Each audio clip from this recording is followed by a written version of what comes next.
At the dawn of the 2000s, metal was shifting. Spiked tips gave way to frosted ones, and groove was getting pushed aside by angst and cargo shorts. Pantera wasn't about to beg for relevance. Reinventing the Steel was their last stand. Their final swing at the throne they helped build, recorded in the wreckage of brotherhood, addiction, and fading unity. They didn't know it would be the end, and that made it even heavier. So it's March of 2000, the world's partying like it's Y2K plus one, and here comes Pantera barreling in like a bar fight no one asked for, but everyone secretly needed. Nu metal's clogging up the airwaves like a backed up toilet. You got Limp Bizkit throwing tantrums and backwards caps, Korn huffing emotional trauma like it's glue, Linkin Park just waiting in the wings with their processed angst and mall goth flavor packets. The metal landscape? Unrecognizable. Cleaned up. Digitized. Sterilized. Like a Slipknot mask run through a dishwasher. And then there's Reinventing the Steel. No reinvention or steel polish. Just Pantera doing what Pantera does. Drop-tuned, bone-grinding, middle-finger groove metal that didn't give a rat's ass if your jeans were some high-dollar hip brand relic crap or not. They weren't trying to evolve. They were trying to outlive. No ballads, no DJs, no hugs. Just riffs carved from concrete and Phil Anselmo barking like a pit bull raised on whiskey and resentment. This was their 9th studio record, but let's not kid ourselves. The first 3, they were spandex skeletons in the closet. However, they were great. They were very formative. And power metal was the halfway house between the glam and the grit. Enter Cowboys from Hell. All of a sudden, they kick the door off the hinges and walk in like they own the damn place. And from there, vulgar display of power, far beyond driven, the great Southern Trendkill, each one a sledgehammer to the face of whatever scene thought it was metal enough. And yes, I did cover all of those. Make sure you check them out. I left links in the description below. But Reinventing the Steel was supposed to be another chapter, not the last page. They weren't writing a farewell. They were actually sharpening the knives for the next round. But then the wheels came off. Silence. Side projects. Phil spiraling into the void. And then, of course, the unthinkable. In 2004, Dimebag Darrell gets gunned down on stage mid-set like a freaking nightmare that we all forgot to wake up from. I also covered that too in detail. Link is in the description. And Vinnie Paul never really came back from that. In 2018, he died. His heart had given out. And really then Pantera was gone. Truly gone. Even though they did come back with a pretty solid lineup with Zakk Wylde at the helm. But it was still never the same. So yeah, this was a swan song. But since it wasn't meant to be, it was still the band in full swing, still throwing punches unaware that the lights were about to go black forever. So in the late 90s, Pantera wasn't just fraying at the edges. They were totally unraveling. The great Southern Trendkill, that was a badass record, but it was made by a band on opposite sides of the map, literally. Phil was off in Louisiana, belting his vocals in 1,000 miles away while the rest of the band was out in Texas, laying down riffs and duct taping equipment together to make things work. Trust was shot. Vibes were radioactive. Phil wasn't just distant. He was mentally just in another planet. High on dope, back torn to shreds, pain shooting through him and him treating it in the only way that he really knew how to do. But Reinventing the Steel, it was a comeback. Nobody recognized it at the time. Phil came back to the room, back to the band, not clean, let's not kid ourselves, but at least for a time he wasn't lost anymore. Pure fire. And he had actually said a new fire had been lit under his ass. And you could definitely hear it. This wasn't the zombie Anselmo sleepwalking through overdubs. This was the guy who once stalked stages like a panther in a cage match. And more than that, he was close to Dimebag again. Not just playing nice, real blood brother shit. And when Pantera actually locked in again, it was frickin' magic. Not in the fairy tale sense, but in the black magic, whiskey-stained notebook kind of way. And Phil wasn't just showing up, he was also writing again, throwing ideas into the pit, shaping the songs instead of sleepwalking through them. And the riffs were dimes, mean, sharp, full of just pure brutality. And now you had Phil throwing gasoline on the fire instead of hosing it down with apathy. Physically, the guy was still wrecked. His spine was shot, all herniated and crumbling from years of abuse and stage dives and just not giving a damn about himself. The pills were still there. Prescribed, street, whatever got him through the day without collapsing. But at least the chaos was somewhat balanced now. Just enough control to bleed onto the page without bleeding out. And the lyrics weren't just some tough guy bark anymore. They were scripture, all cast a shadow, That's a tombstone etched in groove and fury. We'll grind that axe for a long time. Sounds like a war cry, but it reads like a eulogy. But also the twist in the saga. Reinventing the Steel wasn't just Pantera's last album. It was their Take the Wheel album. There was no Terry Date. That's right, the guy who had been sculpting their sound since Power Metal in '88, gone. Not fired, flamed out, just left out. Kind of had to take a physical break from all the madness and really couldn't keep up with those guys and all those black-tooth grins. And it wasn't out of spite, but now Dimebag had been living in the studio for years. Not just shredding, but also twisting knobs, layering madness, and shaping all of their sound. And so Dime and Vinny said, screw it, we'll do it live, or close enough. And they set up shop in Daryl's own backyard, literally, the infamous Jam Barn in Arlington, Texas. It started as a redneck riff factory with a few mics and a fridge full of beer, but by 2000 it morphed into a Frankenstein studio, stitched together with mobile rigs and pure Texas stubbornness. That's where they tracked Trendkill, and that's where they built the beast that would become Reinventing the Steel. Now, Vinnie Paul was a total freak for sound, not in the artsy-fartsy reverb tweaking sense. He was like a freaking mad scientist. Drum placement, he treated it like sacred geometry. He had mobile rigs brought in just to capture the exact boom in his head. That snare, the one that was sounding like it was slapped by Thor himself, all Vinny. No triggers, cheat codes, just sweat EQ curves and an ear like a tuning fork forged in hell. And then you got Dime on the other end of the spectrum, also a mad scientist. And he didn't just go for distortion. Dime wanted atmosphere and texture. He laid down 4, 5, 6 tracks of feedback just to get that one ghostly harmonic swirling like cigarette smoke in the outro. Wah, he didn't use it, he abused it. Wah pedals cried in fear when he plugged into those damn things. And of course, by Trendkill, he had also incorporated the whammy pedal and put that into great effect. So they brought in Sterling Winfield, longtime live engineer. The guy knew exactly how Pantera was supposed to sound when the stage monitor blew out and the bass amp caught on fire. Sterling was family. Totally trusted ears. But make no mistake, this was Dime and Vinny's record. Their studio, their rules, their blood on the tape. And it sounds like it. Raw, thick, and mean. Like they carved it with a rusty chisel instead of tracking it with Pro Tools. This wasn't a band coasting into retirement. They were digging in. One last time to make damn sure the world remembered who built the groove metal throne in the first place. And this is where it gets all Kung Fu Dojo meets metal boot camp. Pantera didn't just roll into Reinventing the Steel with a hangover and a handful of riffs. No, they held a summit, sat down, cracked beers, lit smokes, and started going through their own past like archaeologists of brutality. Each guy brought in their all-time favorite Pantera tracks. No rules, just what hit hardest. What made the skin crawl? What would make the pit erupt like a napalm grenade? And they didn't give the press the list, because of course, this isn't Rolling Stone's top 500. And as we all know, Rolling Stone don't know crap about music anyways, but that's beside the point. But come on, you know, fucking Hostile was on there. Domination, because that breakdown is basically the big bang of groove metal. Mouth for War, straight up. Becoming, that's Vinny and Dime taking a chainsaw to time signatures. You can smell those songs in the DNA of Reinventing the Steel. It's about taking all this stuff and saying, okay, what was the best damn stuff we did, and how can we capitalize on this? Not Xeroxed, but just distilled. Like moonshine cooked down until it could strip paint off of a pickup. And there was a lot of that analysis going on. Why did this one crush skulls and that one didn't? What's the common thread between a pit anthem and a setlist filler?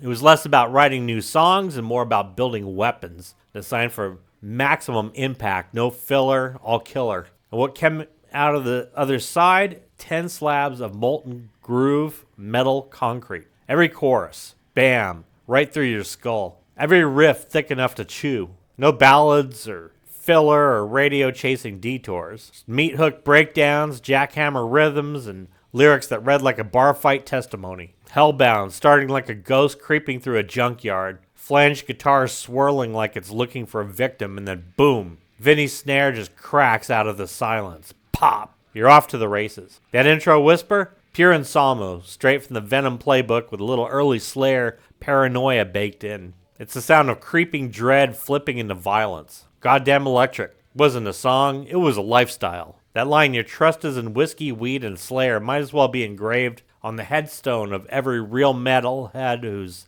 ever woken up next to an ashtray and a half stack. And the outro solo? That was Kerry King. He didn't lay that down in $1 million studio. No, they brought him a Tascam DA88 little 4-track recorder, and he did it in a bathroom backstage. Yesterday don't mean shit. No rose-colored glasses here. It's Phil Anselmo punting nostalgia straight into traffic. It's groove straight out of Use My Third Arm. Not subtle, definitely not classy. It's a slow motion kick in the teeth to anyone still living off of yesterday's backstage passes. And Dime's playing out of this freaking world. He pulls out all the stops and just lays into it. And then you've got To Belong to It. It's Tribal Warfare on tape. This one's about the diehards, the lifers, not the tourists with hot topic patches and Spotify attention spans. Vinny's double kicks just come in like mortar fire, tight, relentless, deliberate. It's the sound of gatekeeping if gatekeeping was played through a wall of amps and totally smelled like burnt leather. Then you got Revolution Is My Name, which is the centerpiece, really the linchpin of this album. Dime digs in and channels his inner Hendrix. Only now he's running it through the Dime machine, where it's whacking you upside the face with that wah-drenched intro. It's like Hendrix meets Frank Marino psychedelia, but twisted into this Pantera death groove. This one got the love from MTV too, and even the Grammy nod. But under the hood, it's all venom and fire. Then you got Death Rattle. Blink and you'll miss it. It's a sprint through the minefield with no helmet. Dime's squeals are frigging insane on this one. Cut through the mix like switchblades. And a fun fact is that the bones of this track were used in SpongeBob SquarePants. Pantera snuck into your kid's cartoon like a speed-addled raccoon with a chainsaw. Oh yeah, we'll grind that axe for a long time. Pretty much a public execution of every band that bent the knee to radio-friendly unit shifters, to use a line from good old Kurt himself. Dime's guitar tone on this one is just all-out solid-state fury through those Randalls. This one just screams, we don't sell out, we grind. And then you got Uplift, which is short and surgical, very sharp. Machete swipe to the face. Pure genius in Dime's playing. He's got those harmonic stabs in the verses. And he had a certain level of pick control that was just really interesting. It's almost like when he would kick into those things, it was as if he was playing another instrument. And the other thing about Dime that's interesting as well is that he always sounded like somebody who's, fully grown, normal adult size, but playing one of those really short kids guitars. The ones that are like, 2 feet long. And you go to bend a note on that thing, and that note will bend up like almost an octave. And that's the thing about Dime's playing, is that it just has that particular sound to it. Then you got It Makes Them Disappear. The album's descent into pure madness. Slow, sludgy, claustrophobic feeling. It's like drowning in black molasses. The delay tails and stereo smearing make it feel like the room's just breathing wrong. And Salmo said it was the sound of somebody losing their grip. He wasn't joking. It really comes across that way. They all cast a shadow. If this album's a tomb, this track is the epitaph carved on the front. And at this time, it was about legacy. But eerily, after Dime was brutally gunned down, it became prophecy. The quote, "When I die, I cast a shadow." That line just hits right in the gut now. And Salmo's vocals are half haunted and half defiant, like a man screaming into a storm because he knows it's the only way to stay standing. But the thing about it is Pantera knew that the scene was shifting. They knew the vultures were circling, but they didn't bend or retreat. They just lit the torches, sharpened the riffs, and dared the world to forget who taught heavy music how to walk with a limp and still swing harder than anybody else. And the album cover is a story in and of itself. Forget your Photoshop airbrush fantasies or GPT renderings or corporate-approved symbolism. The original reinventing the steel cover was a snapshot of insanity. Literal flames, literal booze, literal mid-air bad decision. And the shot was snapped by Scott Kaliva, one of Anselmo's boys from way back, who would sadly die in 2003.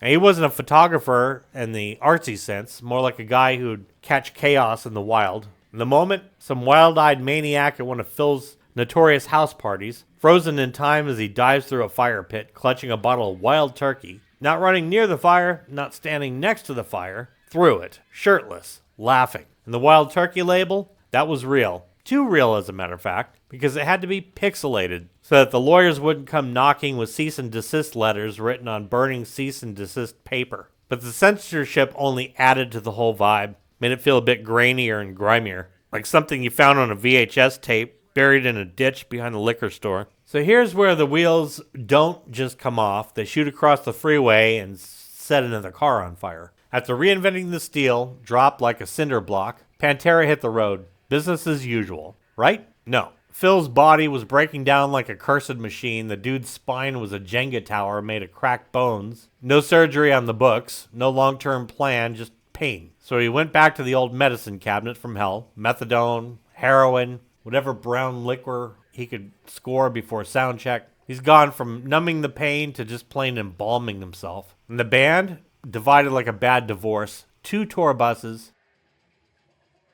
Diamond Vinny in one, Phil and Rex in the other. Different air, different moods, different reality shows playing on the TVs. They weren't talking, they were broadcasting tension at each other like viral pirate radio stations. The only time they truly communicated is when they hit the stage, and even then, it was more muscle memory than brotherhood. But somehow they still crushed it. Loud, tight, violent. Pantera didn't fake live shows. They just plowed right the hell through them. And in the middle of this disaster movie, Anselmo's off in his downtime running a haunted house. Because of course he is. The House of Shock. Loud, gory, theatrical, basically a metal show for people who don't like guitars. He ends up busting 2 ribs during one of the setups. Because what the hell, why not add a few more bones to the casualty list? And then September 11th. Pantera's in Dublin. The world implodes. Planes crash, towers fall. America freezes, and the rest of the tour, gone. Canceled. They fly home, but not together. And that was it. No press release, no last hugs, or farewell shows. Just radio static. Pantera was over, they just hadn't said it out loud yet.